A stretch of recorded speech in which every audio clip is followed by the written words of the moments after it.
How Tracy Austin broke my heart. Because I am a longtime rabid fan of tennis in general and Tracy Austin in particular, I've rarely looked forward to reading a sports memoir the way I looked forward to Ms. Austin's Beyond Center Court, My Story, ghosted by Christine Brennan and published by Morrow.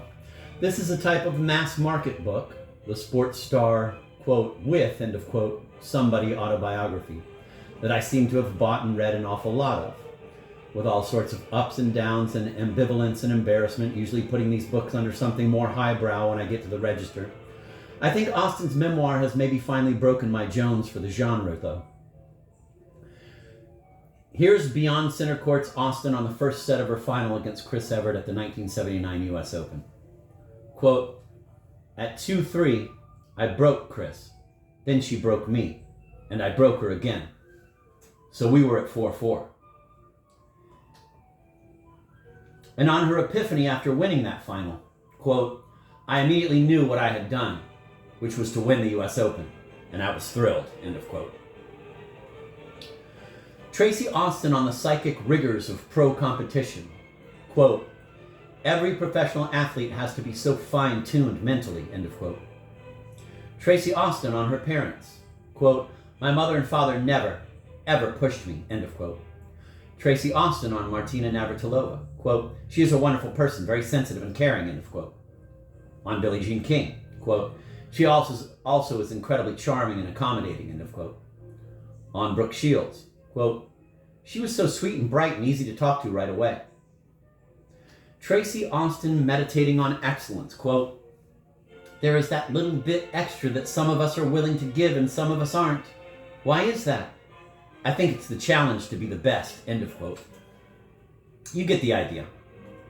On the upside, though, this breathtakingly insipid autobiography can maybe help us understand both the seduction and the disappointment that seem to be built into the mass market sports memoir. Almost uniformly poor as books, these athletic, quote, "my stories," end of quote, sell incredibly well. That's why there are so many of them. And they sell so well because athlete stories seem to promise something more than the regular old name-dropping celebrity autobiography. Here is a theory. Top athletes are compelling because they embody the comparison-based achievement we Americans revere. Fast-est, strong-guest.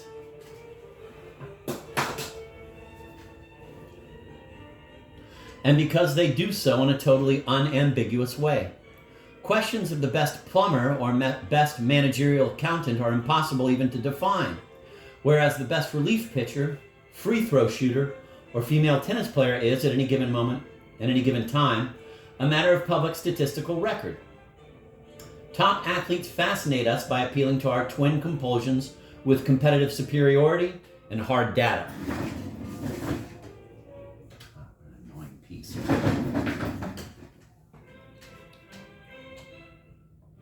Plus, they're beautiful.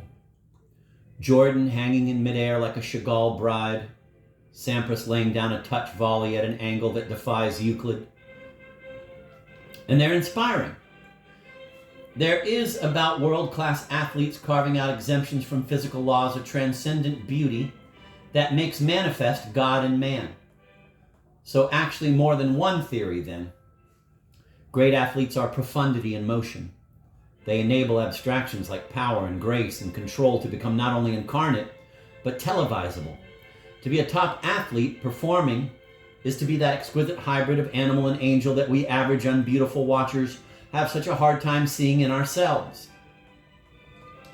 So we want to know them, these gifted, driven physical achievers. We too, as audience, are driven. Watching the performance is not enough. We want to get intimate with all that profundity. We want inside them. We want the story. We want to hear about humble roots, privation, precocity, grim resolve, discouragement, persistence, team spirit, sacrifice, killer instinct, liniment, and pain. We want to know how they did it. How many hours a night did the child Bird spend in his driveway, hitting jumpers under home-strung floodlights? What ungodly time did Bajorn get up for practice every morning? What exact makes of cars did the Butkus boys work out by pushing up and down Chicago streets? What did Palmer and Brett and Peyton and Everett have to give up? And of course, too, we want to know how it feels inside to be both beautiful and best. How did it feel to win the big one? What combination of blankness and concentration is required to sink a putt or a free throw for thousands of dollars in front of millions of unblinking eyes? What goes through their minds? Are these athletes real people? Are they even remotely like us? Is their agony of defeat anything like our little agonies of daily frustration? And of course, what about the thrill of victory? What might it feel like to hold up that number one finger and be able to actually mean it? I am about the same age and played competitive tennis in the same juniors rank as Tracy Austin, half a country away and several plateaus below her. When we all heard in 1977 that a California girl who just turned 14 had won a professional tournament in Portland, we weren't so much jealous as agog. None of us could come close to testing even a top 18-year-old, much less pro-caliber adults. We started to hunt her up in tennis magazines, search out her matches on obscure cable channels. She was about 4'6" and 85 pounds. She hit the hell out of the ball and never missed and never choked and had braces and pigtails that swung wildly around as she handed pros their asses. She was the first real child star in women's tennis, and in the late 70s she was prodigious, beautiful, and inspiring. There was an incongruously adult genius about her game, all the more radiant for her little girl giggle and silly hair. I remember meditating with all the intensity a 15-year-old can summon on the differences that kept this girl and me on our respective sides of the TV screen. She was a genius and I was not. How must it have felt? I had some serious questions to ask her. I wanted very much her side of it.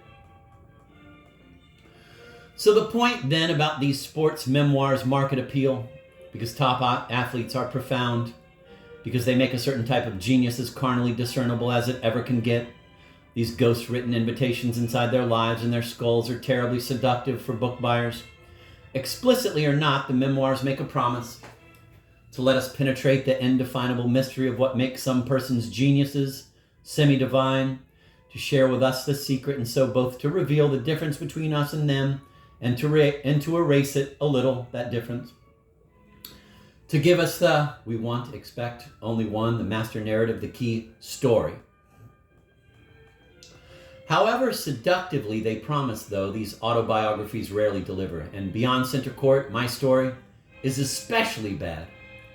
The book fails not so much because it's poorly written, which it is. I don't know what ghostwriter Brennan's enhancing function was supposed to be here, but it's hard to see how Austin herself could have done any worse than 200 dead pages of tennis took me like a magic carpet to all kinds of places and all kinds of people, enlivened only by wincers like injuries, the signature of the rest of my career, were about to take hold of me. But because it commits what any college sophomore knows is the capital crime of expository prose. It forgets who it's supposed to be for. Obviously, a good commercial memoir's first loyalty has got to be the reader, the person who's spending money and time to access the consciousness of someone he wishes to know and will never meet. But none of Beyond Center Court's loyalties are to the reader. The author's primary allegiance seems to be to her family and friends. Whole pages are given over to numbing Academy Award-style tributes to parents, siblings, coaches, trainers, and agents, plus little burbles of praise for pretty much every athlete and celebrity she's ever met. In particular, Austin's account of her own extremely, transcendently interesting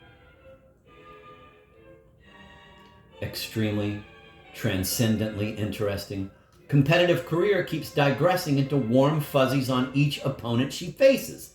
Typical example. Her third round at 1980's Wimbledon was against American Barbara Potter, who, we learn, quote, is a really good person. Barbara was very nice to me through my injuries, sending me books, keeping in touch, and checking to see how I was doing. Barbara definitely was one of the smartest people on the tour. I've heard she's going to college now, which takes a lot of initiative for a woman our age. Knowing Barbara, I'm sure she's working harder than all her fellow students, end of quote. But there is also here an odd loyalty to and penchant for the very cliches with which we sports fans weave the veil of myth and mystery that these sports memoirs promise to part for us. It's almost as if Tracy Austin has structured her own sense of her life and career to accord with the formulas of the generic sports bio. We've got the sensitive and doting mother, the kindly dad, the mischievous siblings who treat famous Tracy just like another kid. We've got the ingenue heroine whose innocence is eroded by experience and transcended through sheer grit. We've got the gruff but tender-hearted coach and the coolly skeptical veterans who finally accept the heroine. We've got the wicked, backstabbing rival in Pam Shriver, who receives the book's only unfulsome mention. We even get the myth-requisite humble roots. Austin, whose father is a corporate scientist and whose mother is one of those lean, tan ladies who seem to spend all day, every day at the country club tennis courts, tries to portray her childhood in posh Rolling Hills Estates, California, as impoverished. Quote, "We had to be frugal in all kinds of ways. We cut expenses by drinking powdered milk. We didn't have bacon except on Christmas," end of quote. Stuff like this seems way out of touch with reality until we realize that the kind of reality the author's chosen to be in touch with here is not just but anti-real. In fact, as unrevealing of character as its press release tone and generic myth structure make this memoir, it's the narrator's cluelessness that permits us our only glimpses of anything like a real and faceted life.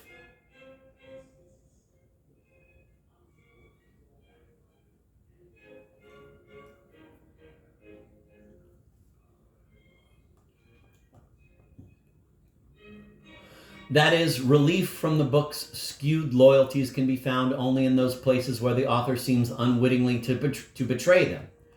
She protests, for instance, repeatedly and with an almost Gertrudian fervor, that her mother, quote, "did not force," end of quote, her into tennis at age 3, it apparently never occurring to Tracy Austin that a 3-year-old hasn't got enough awareness of choices to require any forcing.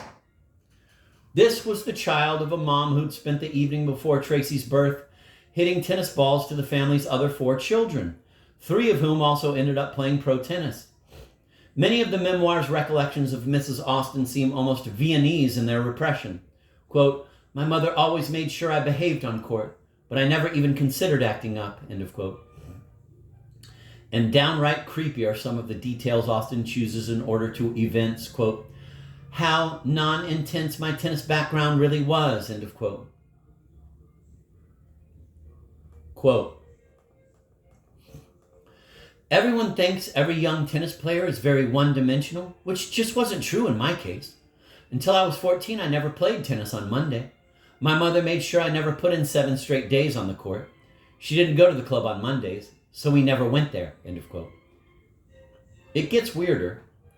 Later in the book's childhood section, Austin discusses her, quote, "wonderful friendship," end of quote, with a man from their country club who, quote, "set up matches for me against unsuspecting foes in later years, and won a lot of money from his friends," end of quote. And as a token of friendship, quote, "bought me a necklace with a T hanging on it. The T had 14 diamonds on it," end of quote. She was apparently 10 at this point. As the book's now fully adult Austin analyzes the relationship, quote, "he was a very wealthy criminal lawyer, and I didn't have very much money. With all his gifts for me, he made me feel special," end of quote. What a guy. Regarding her de facto employment in what is technically known as sports hustling, quote, "it was all in good fun," end of quote. In the subsequent section, Austin recalls a 1978 pro tournament in Japan that she hadn't much wanted to enter. Quote, "it was just too far from home and I was tired from the travel grind. They kept offering me more and more money for an appearance fee, well over $100,000, but I said no. Finally, they offered to fly my whole family over. That did it. We went, and I won easily," end of quote. Besides displaying an odd financial sense, she won't come for $100,000, but will come if they add a couple thousand in airfare. Tracy Austin seems here unaware of the fact that in the late 70s, any player who accepted a guaranteed payment just for entering a tournament was in violation of a serious tour rule. The backstory here is that both genders' player associations had outlawed these payments because they threatened both the real and the perceived integrity of pro tennis. A tournament that has paid some star player a hefty guarantee, wanting her in the draw because her celebrity will help increase ticket sales, corporate sponsorships, TV revenues, etc., thereafter has an obvious stake in that player's survival in the tournament, and so has an equally obvious interest in keeping her from getting upset by some lesser-known player in the early rounds, which, since matches linesmen and umpires are employed by the tournament, can lead to shady officiating, and has so led. Far stranger things than a marquee player's receiving a suspicious number of favorable line calls have happened, though apparently somehow not in Tracy Austin's experience. The naivete on display throughout this memoir is doubly confusing. On the one hand, there's little sign in this narrator of anything like the frontal lobe activity required for outright deception. On the other, Austin's ignorance of her sport's grittier reality seems literally incredible. Random examples. When she sees a player, quote, tank, end of quote, a 1988 tournament match to make time for a lucrative appearance in a TV ad, Tracy, quote, couldn't believe it.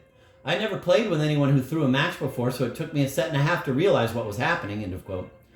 This, even though match tanking had been widely and publicly reported as a dark consequence of skyrocketing exhibition and endorsement fees for at least the 11 years Austin had been in pro tennis. Or, drugs-wise, although problems with everything up to cocaine and heroin in pro tennis had been not only acknowledged but written about in the 1980s, Austin manages to move the reader to both scorn and pity with pronouncements like, I assume players were experimenting with marijuana and certainly were drinking alcohol, but I don't know who or when or where. I wasn't invited to those parties if they were happening at all, and I'm very glad I wasn't, end of quote. And so on and so on. Ultimately, though, what makes Beyond Center Court so especially disappointing is that it could have been much more than just another I was born to play sports memoir. The facts of Tracy Austin's life and its trajectory are almost classically tragic. She was the first of tennis's now ubiquitous nymphette prodigies, and her rise was meteoric. Picked out of the crowd as a toddler by coaching guru Vic Braden, Austin was on the cover of World Tennis magazine at age 4. She played her first junior tournament at 7, and by 10, she had won the National Girls 12 and Under Championship, both indoors and out, and was being invited to play public exhibitions. At 13, she had won national titles in most junior age groups, been drafted as a professional by World Team Tennis, and appeared on the cover of Sports Illustrated under the teaser, quote, a star is born, end of quote. At 14, having chewed up every female in U.S. juniors, she entered the preliminary qualifiers for her first professional tournament and proceeded to win not just the qualifying event, but the whole tourney, a feat roughly equivalent to someone who was ineligible for a DMV learner's permit, winning the Indianapolis 500. Let me repeat that. At 14, having chewed up every female in U.S. juniors, she entered the preliminary qualifiers for her first professional tournament and proceeded to win not just the qualifying event, but the whole tourney, a feat roughly equivalent to someone who was ineligible for a DMV learner's permit, winning the Indianapolis 500. She played Wimbledon at 14, turned pro as a 9th grader, won the U.S. Open at 16, and was ranked number 1 in the world at just 17 in 1980. This was the same year her body started to fall apart. She spent the next 4 years effectively crippled by injuries and bizarre accidents, playing sporadically and watching her ranking plummet, and was for all practical purposes retired from tennis at age 21. In 1989, her one serious attempt at a comeback ended on the way to the U.S. Open, when a speeder ran a red light and nearly killed her. She is now, as of this writing, a professional former sports star, running celebrity clinics for corporate sponsors and doing sad little bits of color commentary on some of the same cable channels I'd first seen her play on. What's nearly Greek about her career's arc is that Tracy Austin's most conspicuous virtue, a relentless workaholic perfectionism that combined with raw talent to make her such a prodigious success, turned out to be also her flaw and bane. She was, even after puberty, a tiny person, and her obsessive practice regimen and uncompromising effort in every last match began to afflict her with what sports MDs know now to be simple consequences of hypertrophy and chronic wear. Hamstring and hip flexor pulls, sciatica, scoliosis, tendinitis, stress fractures, plantar fasciitis. Then too, since woe classically breeds more woe, she was freak accident prone. Coaches who fall on her while ice skating and break her ankle. Psychotic chiropractors who pull her spine out of alignment. Waiters who splash her with scalding water. Colorblind speeders on the JFK Parkway.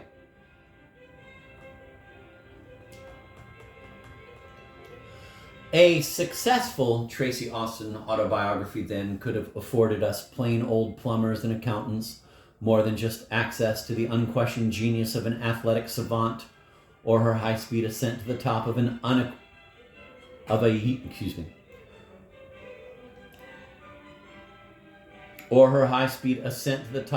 univocal, mathematically computed hierarchy. This book could actually have helped us to countenance the sports myth's dark side.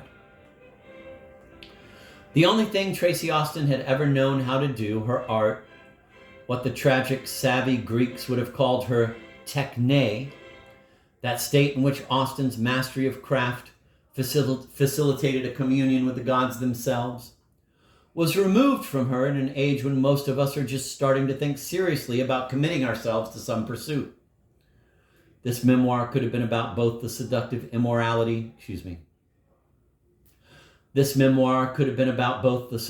immortality of competitive success and the less seductive but way more significant fragility and impermanence of all the competitive venues in which mortal humans chase immortality.